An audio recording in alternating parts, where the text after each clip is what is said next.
वसुंधरा राजे बोलेंगी, राजस्थान की राजनीति डोलेगी। वसुंधरा समर्थकों का कहना है कि मार्च के बाद वसुंधरा राजे राजस्थान के दौरे पर निकलने जा रही हैं। उसके बाद राजस्थान के हर कोने में बीजेपी की राजनीति में वसुंधरा ही वसुंधरा होंगी। दरअसल जब हमें यह खबर मिली कि वसुंधरा राजे के समर्थक अपना नया मंच बना रहे हैं, तो हमने इसके बारे में वसुंधरा राजे से भी प्रतिक्रिया जाननी चाहिए। उसके बाद हमें कहा गया कि वसुंधरा राजे को जो कुछ कहना है वो मार्च के बाद बोलेंगी। उसके बाद हमारी बात उनके समर्थकों से हुई। उन्होंने कहा कि मार्च के बाद तैयारी हो रही है कि वसुंधरा राजे दौरों पर निकलेंगी। फिलहाल पूरी तरह से वो बीजेपी की राजनीति से खुद को अलग किए हुए हैं और धौलपुर में अपने महल में रह रही हैं, लेकिन उनके समर्थक तैयारी कर रहे हैं।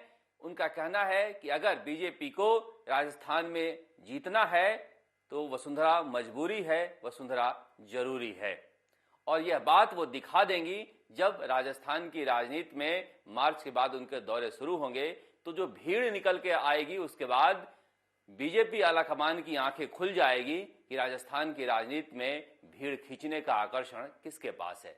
दरअसल कहा जा रहा है कि बीजेपी के प्रदेश अध्यक्ष सतीश पूनिया को इस बारे में पता चल गया है कि मार्च के बाद वसुंधरा राजे राजस्थान में गरजने वाली हैं, और इसका पता बीजेपी आलाकमान को भी लग गया है। इसीलिए वसुंधरा राजे के आगे की राजनीति को देखते हुए सतीश पूनिया सड़क पर निकल पड़े हैं।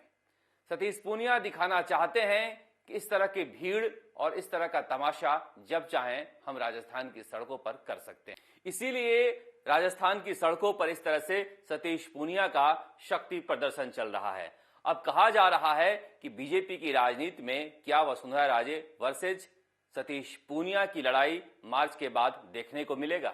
इसमें राजेंद्र राठौड़ जैसे जो नेता हैं फिलहाल सतीश पूनिया के साथ खड़े दिखाई तो दे रहे हैं, लेकिन उनके लिए कहा जा रहा है कि वो हमेशा फेंस पर बैठे रहते हैं और जिधर ज्यादा झुकाव दिखता है उधर चले जाते हैं। गुलाब चंद कटारिया के बारे में कहा जा रहा है कि विधानसभा चुनाव से पहले उन्हें राज्यपाल बना दिया जाएगा, यानी वसुंधरा राजे और सतीश पूनिया के लिए खुला मैदान होगा। हालांकि कुछ लोग यह भी कहते हैं कि लोकसभा अध्यक्ष ओम बिरला भी राजस्थान की राजनीति में आ सकते हैं, लेकिन फिलहाल ऐसा दिखाई नहीं दे रहा है और उसकी भी तैयारी वसुंधरा राजे कर रही हैं। जिस तरह से कोटा के इलाके में उन्होंने राजनीतिक चाल चली है जिससे बीजेपी को भी नुकसान हुआ है, वो कहा जा रहा है कि लोकसभा अध्यक्ष ओम बिरला को घेरने की रणनीति ही थी।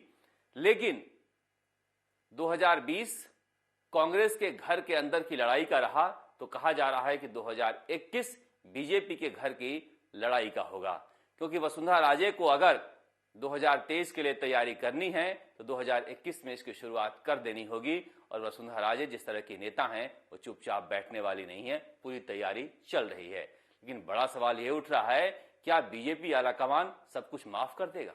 जो कुछ स्थानीय निकाय के चुनाव में हुआ या फिर जो कुछ सियासी नाटक बीजेपी के अंदर हुआ, जब कांग्रेस के अंदर सियासी नाटक चल रहा था, तब क्या सारी बातें बीजेपी के प्रधानमंत्री नरेंद्र मोदी और गृह मंत्री अमित शाह और बीजेपी के राष्ट्रीय अध्यक्ष जेपी नड्डा की तिकड़ी भूल जाएगी? ऐसा लगता नहीं है। यानी साफ है कि मार्च के बाद बीजेपी की राजनीति में राजस्थान में कई तरह के पटाखे चलने वाले हैं, फुलझड़ियां छूटने वाली है। राजस्थान तक के लिए जयपुर से शरद कुमार।